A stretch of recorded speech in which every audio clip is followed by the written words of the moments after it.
আমরা দেখেছি অ্যারো সাইজকে এর আগে ডাইমেনশনে কিভাবে ছোট বড় করতে পারি, অ্যারো সাইজ কে কিভাবে টিক মার্কে নিয়ে আসতে পারি।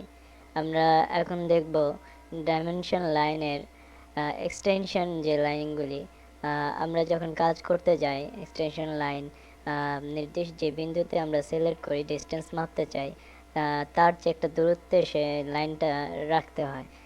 এবং এক্সটেনশন লাইনের এই লাইনটা আমরা আরও বাড়াতে চাইলে কিভাবে সেটা করে নিতে পারি আমরা দেখব। যদি আমরা চাই যে এক্সটেনশন লাইন এই লাইনটিকে পেছনের দিকে আরও বাড়িয়ে নেব, তখন আমরা কমান্ড লাইনে লিখি dim ডাইমেনশনে আমরা exe লিখি, exe লিখে এন্টার ক্লিক করলে আসবে নিউ ভ্যালু।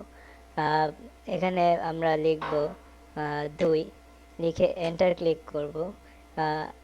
সেটাকে পাওয়ার জন্য আমরা লিখব update UP up enter. Select object, আমরা যে সিলেক্ট করি পরিবর্তন দেখতে পাবো।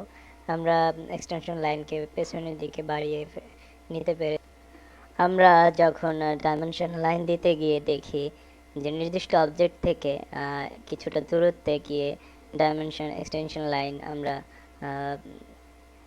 অবস্থান করে দেখি। এই লাইনটিকে যদি আমরা আরও কিছু দূরত্বে বরাবর রাখতে চাই, তখন সেটাকে করতে হলে আমাদের ডাইমেনশনে কমান্ডে লিখতে হবে dim, লিখে এন্টার ক্লিক করলে ডাইমের জায়গায় আমরা লিখব exo লিখে এন্টার ক্লিক করলে নিউ ডাইমেনশন ভেরিয়েবল 2 লেখা আছে। আমরা যদি 1 লিখি, এন্টার ক্লিক করি, আপ করব, আপডেট ইউপি আপ লিখে এন্টার ক্লিক করব। সিলেক্ট করলে আমরা পরিবর্তন দেখতে পাচ্ছি। নির্দিষ্ট অবজেক্ট থেকে দূরত্বে 1 ইঞ্চি দূরত্বে 1 ইউনিটস দূরত্বে অবস্থান করছে।